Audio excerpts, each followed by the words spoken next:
Frontier Theater, a theater from a positive future.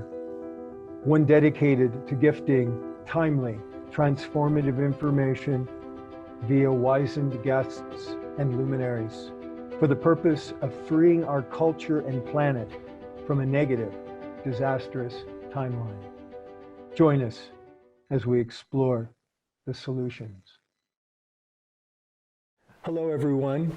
My name is Robert Davis, and I'd like to welcome you to Frontier Theater. I'm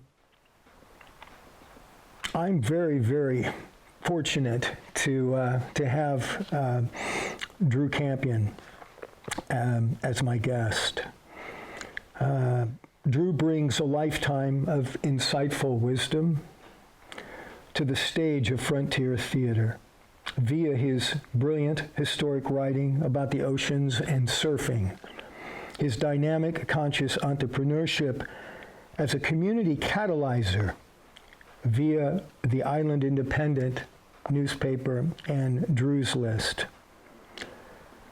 All of that being underscored by his scholarly understanding of the Gurdjieff and Ouspensky teachings.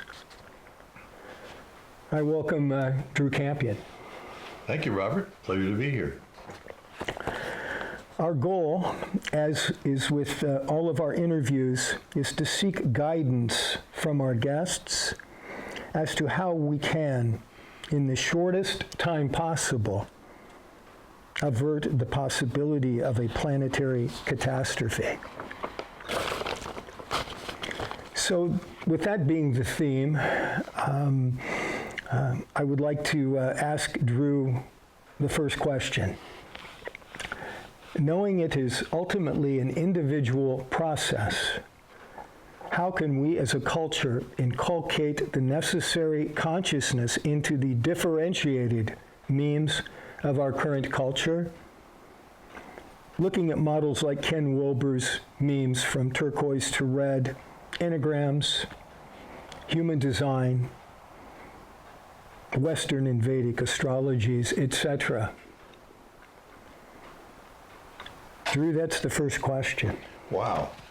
Well, that's pretty simple. Yeah, well, probably the answer is we can't. Mm-hmm. You mentioned Gurdjieff. George Gurdjieff said, a man cannot do. Man is a machine. He's a stimulus response machine.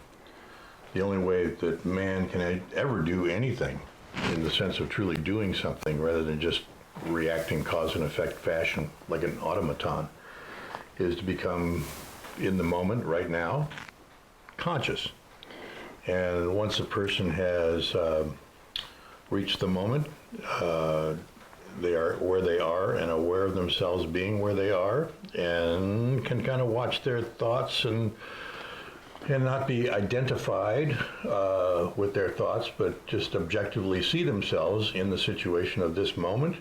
Once they can do that, then they can have a platform to begin to do something. Mm-hmm. So trying to inculcate, use that word, yes, a great word, try to inculcate that into 1, 2, 3, 4, 5, 6, 7, 8 billion people.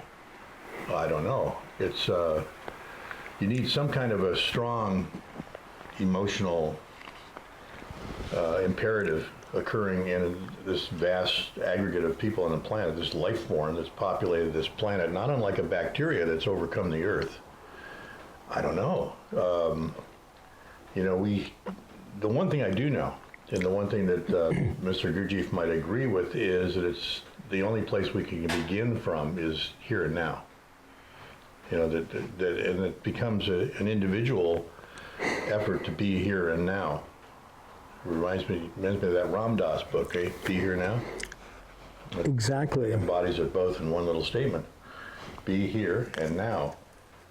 So that is the premise. This is why in the current, as of this date today, one of the candidates for president is this Marianne Williamson. Mm-hmm. And she's very much about this be here now thing, I think. And, but you can tell by the popular reception and also the media reception of her as being kind of have a eccentric whack job that the receptivity to the be here now thing, outside of just a slogan somewhere, is, it's, people really aren't necessarily that open to it. So I think it's a tough sell to be here now. And then I think the tough sell on a macro, I always get confused with micro and macro, but macro in the sense of large. Yeah. That's got to be a tough sell. I don't know, but what you got going for you is, according to Gurdjieff, one of the most basic, fulminating, organizing, compelling things about humanity is we all share this emotional part of us that really is given to crowd emotions. So if you could, and usually crowd emotions is like when you see Hitler, hey, and the crowd is like all in a frenzy, or you see a Trump rally and the crowd is all in a frenzy. Well, that's the automatic mechanical part of the emotional center that everybody's got in common, but it's a very base emotional place in the emotional physiology of the human being. So you tap into that, you can do amazing things. You can cause a lot of violence. You can get people going in amazingly self-destructive directions based on that emotional enthusiasm for some negativity. Conceivably, you could use or address that same part of the human psychology to move in an opposite or more positive direction.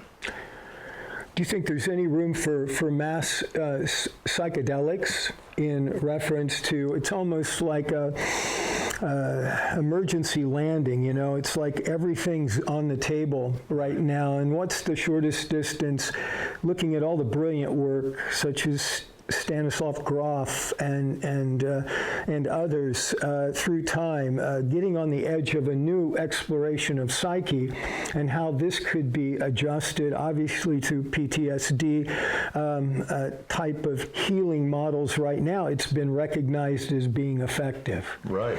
So it's, what kind of tools do we have at our access to basically look at that controlling center or energetic pattern and optimize it with information so that decisions could be made qualitatively and in short time to really give us the best chance to slide through what seems to be almost an inevitable pathway. We just want to basically try to careen off the edges. We don't want to have to just confront and stop, but we want to slide through as best we can. I think it's possible. I think it's possible.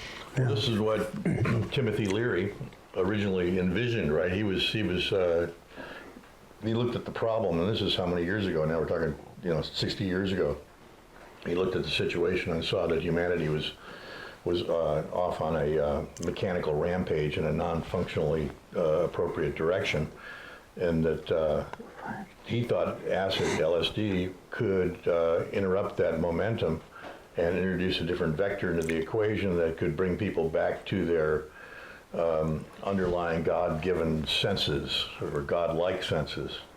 That was the imagination, and that was tried a little bit. I mean, Ken Kesey notoriously tried this by giving LSD to the Hells Angels, and he ended up with Hells Angels on LSD. So it wasn't quite the idea. Nothing against the Hells Angels. Of course not. No, of course absolutely. not. No, it's an understandable, I guess, issue in reference to that, and again, how it is administered. Yeah, who's administering it? Yeah, that's right. What's like Leary said, and fundamentally accurate from day one. It's about set and setting.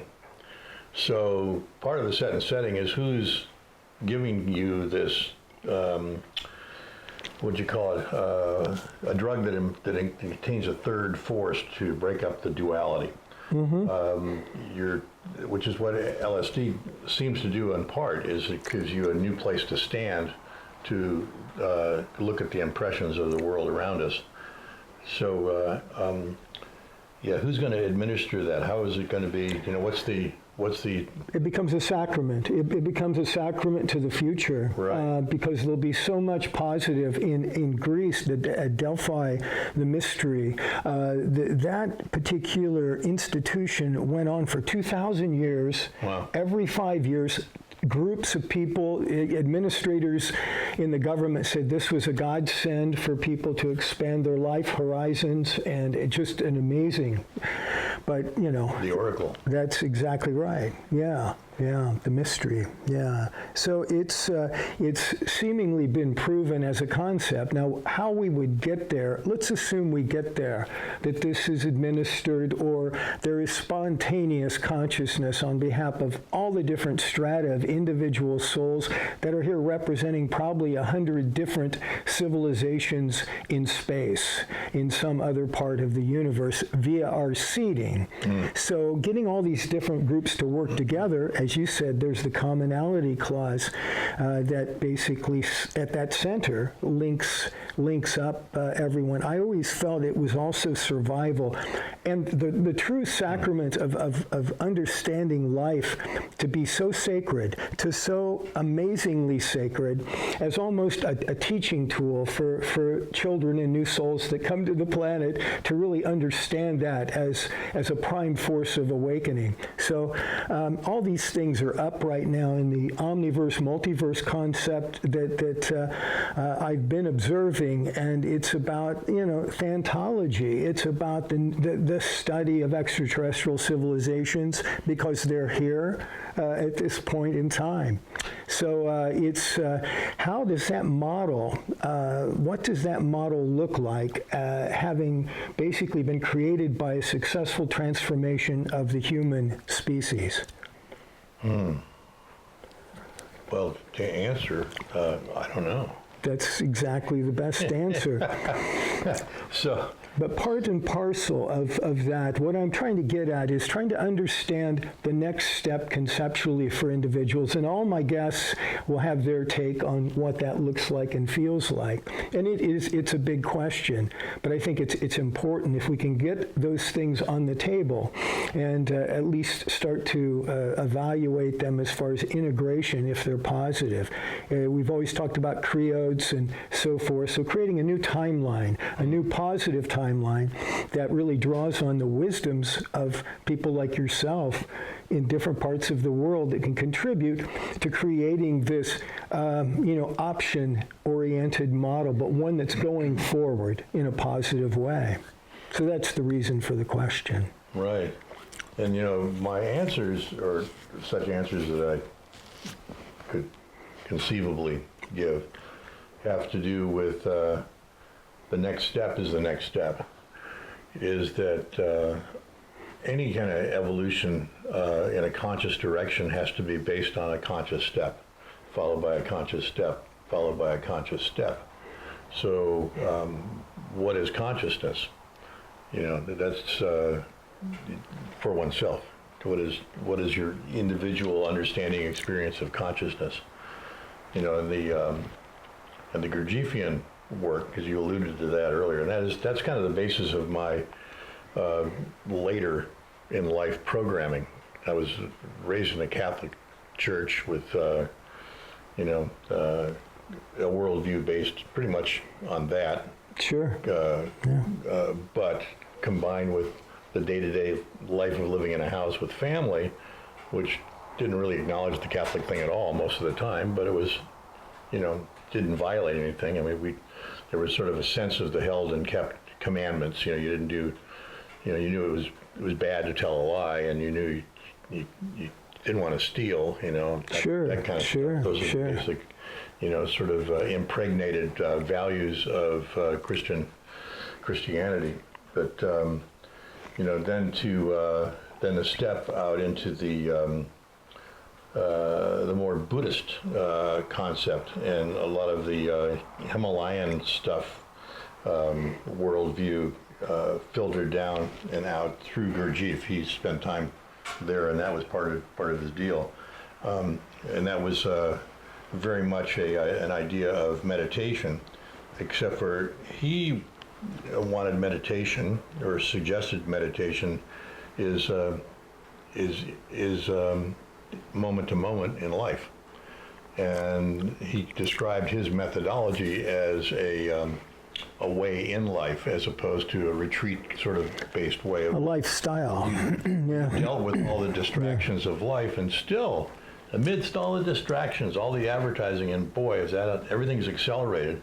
Amidst all that, can we divide our attention between who we are, what we are, and where we are? Can we keep that sense of a dividend? Can we have a third presence, being aware simultaneously of ourself and ourself in this environment? Can we hold that thought? If we can do that, then we can begin to be conscious in our manifestations. If we can't do that, then we're mechanical, and anything we do is really not that extremely valuable to ourselves or anybody else. But things go on. So, and the things that go on, like this momentum of history that we're caught up in again and again, always this pattern of mechanical flow of history. Is there any consciousness in that? Is anybody in the play, the great international play of reality on Earth, is anybody in that conscious? Is anybody in that being aware of themselves on TV or in the car or at the UN or wherever they are? Is anybody like really sitting there going, I'm here, I've got my attention divided between what I'm hearing, what I'm thinking, and my presence here. I've got that sustained objectivity about myself and the situation I'm in. If you don't have that, says Gurdjieff, you haven't reached square one yet. You're not really doing anything conscious at all until you're conscious. So it doesn't really go anywhere, but right. The point being that it's hard to go anywhere if you haven't started. And I think a lot of the problem we have right now is we're dealing with an infinite number of momenta that started at all these different times, and they're all carrying on, sort of mechanically flowing forward. So again, that being the case, is there a way to reach out, engage souls that are involved in the play that's obviously moving along, and accelerate, if accelerate's the right word, their understanding and awareness of, to have a survival-based understanding of where they are, first of all, on a planet, and then also come to an action step of realization and an action in the realization. So that's really how many people in various positions in the strata of their life and awarenesses and lifestyles could go there if the right stimulus perhaps was offered. Right. And what would that stimulus be? Besides, we talked about psychoactive, drugs and so forth. Right. But holotropic breath work. Looking at some of Rajneesh and Osho's meditations, dancing meditations, and all these things are for kind of a catharsis. But people have to be ready to go there and participate. Right. And I don't know. We are not really going to have a lot of luxury moving forward to have extended timelines right. for manifesting some of these needed changes in reference to the environment, the economic system, the whole role of psychology and where it's going and what it's opening up to. There's a huge, huge system afoot.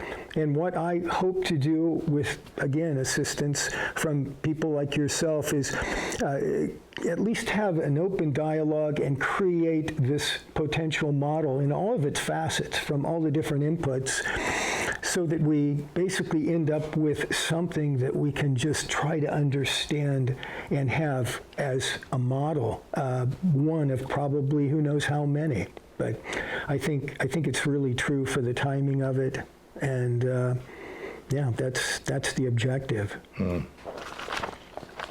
Well, it's a wise objective, that's for sure, and it's a necessary objective. Is it an achievable objective? Is it what you're asking of? That is, and to see what vectors are available, and if it's something that can be administered, or is it truly a karmic situation that what befalls the planet could be karmic in reference to antiquitous civilizations that went through their cycles in a spiral of time, that we're reflecting those challenging moments from behind us. At least then we'd have somebody to blame. That's always a good one. That's always a good one, yeah. So this is why I'm high on Marianne Williamson. Yeah. Yeah. So, which, I don't know, the temporal crosshairs of this particular interview and where we're talking to, and who we're talking to, and when we're talking to whoever would be listening. But Marianne Williamson may be whatever happened to her? But anyway, she introduces this idea of love as an emotional force and as a strategic force in our national politics and in our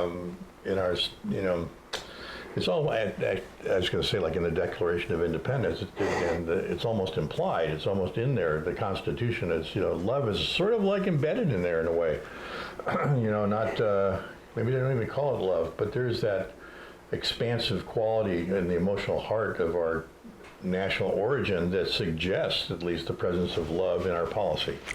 And from that, people who call her a wacko for suggesting love, that's really revelatory about the audience. But certainly understandable. Certainly understandable that it's there. The stratas of how that would differentiate from so many people. Yeah. Her vibe is completely where it is, and whatever slight percent of the population that has like visceral connections with what she's saying is small. But she's a joke on Wall Street. Yeah. Maybe I don't think she's a joke on Wall Street. She's got Wall Street hedged by her amazing book sales over the years. So she is an entrepreneur. Yes. Parlayed her illusory woo-woo stuff into this, into the acquiescence of all these soft-minded people to actually believe what she's saying. On the other hand, some very astute people believe what she's saying as well, because I think what she says is fundamentally the truth. I agree. So I agree. It's really classic, but it does present the nutshell of the situation. Is how do you convince a disparate people on a common strategy that will save their asses? That would, like Shakespeare said, 'tis a resolution devoutly to be wished. That is. That'd be great. That is. But how do you, and a lot of people don't even speak English. It's hard to imagine, I guess. I know. So you got that issue. Oh my God, how are we going to translate this one into Lhasa? I don't know. I have to get an expert on that one. And then if you got the expert, would you be able to make sure that the expert had actually translated the nuance of that thought and that idea into that language? How do you know that? Well, this guy he speaks both. He says, yeah, that's the same thing. But, it's a subtle idea. You're communicating subtle ideas, So how do you communicate? I think that was a story, that big tower of Babel. Yeah, there you go. We live in Babel, so that's just in case you thought it was sounding easy. We live in Babel. Oh, by the way, I forgot to tell you, everybody speaks a different language, but go ahead, go back to it. It is pretty hysterical when you think about it. Oh, it is. It's a setup. It is. It's a setup. Well, it demands maneuvers. It demands maneuvers. Yeah. But the setup implies a way of cracking the code in a way. Exactly. Getting outside the setup. That could be the psychedelic thing. Is the thing that I was going to say a word like jumps or, jumps you out of the hypnotism of the situation. The frequency modulation to go and address the different frequencies of people is that's where the message. How does it address those different levels with different frequencies of information that's somehow understood by that particular filter that allows the information. But then you're dealing with a situation where they're like. Ultimately, there are 8 billion filters. Well, actually sets of filters, because one of us has multiple filters for different situations at different levels of consciousness, times and opportunities. How many filters do we carry around? Filtration systems. Wow. we can produce some clean water with our filtration. Absolutely. It sounds like there may even need to be another term for filters. You know, Yeah. it's something Yeah. to whatever they are. Subjective biases or whatever. But, Yeah. on the one hand, like Whitman said, you know, just to be alive is like such an amazing miracle. The fact that we are here in this moment. Well, it is. It's really, I mean, anybody in any moment to realize they're alive in that moment, that is the touchstone anchor point for self-consciousness. That's where you start. Well, and that follows with gratitude. Obviously, at that instant of awareness, it's the apex of experience and living is really to be clear as possible within your range, or hopefully a universal range of awareness of that particular moment in all the stratas, in all your senses, in all the aspects of your bodies. You know, that's a lived moment for sure. And how to get there and maintain it, which is we're talking about change, and the individuals that are going to be involved in short timing this process are going to be clear and destination driven in reference to accomplishing goals. So hopefully. Well, it'll be, I think the souls that are born and have been, birthing and so forth, whoever's alive now that is feeling the resonance of, kind of the work of Frontier Theater or other organizations that are really reaching out and trying to step up their heartful embrace of the opportunities we still have to change things. Consciousness raising, it's also called, I think. It has been called that. It has been called that. That's been your work as long as I've known you. So it's consciousness raising. That is yeah. So as we, I guess, wind down this segment of our interview with Drew, do you have any closing comments about anything? About anything? Yeah, I had one. I've observed that life is like a wave, and that your attitude is your surfboard. So you're on a wave, and you don't really remember dropping into it, but you're on it, and so it's all about planing. It's all about angle of attack. It's all about attitude. So the nautical idea of attitude has to do with your relationship to this moving surface, and the same in life. The attitude, the right attitude, is a powerful propellant and guide. So carrying the right attitude in your heart, which is, I think, one of empathic, compassionate friendship. Friendship with the rest of the people around you and the animals around you and even the bugs. I've taken to actually putting the little bugs out the door, and it's easier to clean up too. I got to say that. It's really wonderful. So your attitude is your surfboard, and just that's a helpful reminder for me. I think, okay, attitude, and it changes a mediocre or afflicted situation into a very positive one with, you could almost say, like the flick of a switch.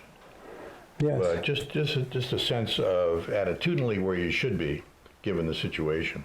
I'm sure there's situations where the attitude would be horrible, but maybe even in that one, there's a place to find an attitude to achieve that will allow you to plane. I think that's the definition. That's the definition of the attitude of what it's driving. It's trying to plane. Driving towards. If you're too far up in the air, you're a very haughty individual. You're very full of yourself. You're very blind, like we all are. Your nose is way up in the air, and that plows through the water. Mm-hmm. Now, if you're depressed and you're self-afflicted, oh, I'm not worth shit, oh my God, the end is near, then you're purling. Your nose is going down. Yeah. And then you go purl, and your wave ride is over. But if you can just lift your nose up a little bit and plane on that surface, plane on that surface, that's a lot more fun. Planing on the surface, either this is slow, this is dangerous. Planing on the surface is wonderful. So you just plane, And that attitude that allows you just to plane a little bit positive is called gratitude. And that's the one. Well, that is the one. That's the one. So we're going to end on that one. And I want to thank everybody for joining us today. My honored guest, Drew Kampion, and hopefully some insights into possibilities that can afford us some grace and ease into the future. Blessings, everyone. Blessings.